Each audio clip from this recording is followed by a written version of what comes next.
સમાચારો સુરતથી કે જ્યાં ગોલ્ડન ટેમ્પલ એક્સપ્રેસ ટ્રેનમાંથી મોટા ડ્રગ્સ રેકેટનો પર્દાફાશ કરવામાં આવ્યો છે।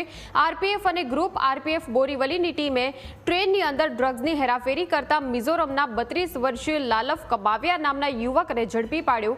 આરોપી પાસેથી 2.18 કરોડની કિંમતનું 436 ગ્રામ કોકેન, 1.50 લાખની 19 ગ્રામ ચાબા ગોળીઓ, 649 ગ્રામ કોડીન કફ સિરપ અને 8 ગ્રામ અલ્પાઝોલમ ગોળીઓ મળી આવી હતી। સુરતમાં નાઇજીરિયન મહિલા પકડાયા બાદ તપાસનો ધમધમાટ શરૂ થયો હતો, ત્યારે મિઝોરમના યુવક પાસેથી 2.19 કરોડની મત્તા જપ્ત થતા ખળભળાટ મચ્યો છે। સુરતની નાઇજીરિયન મહિલાએ જ આ ડ્રગ્સ આપ્યું હોવાની આશંકા સાથે રેલવે પોલીસે આ મામલે તપાસ હાથ ધરી છે।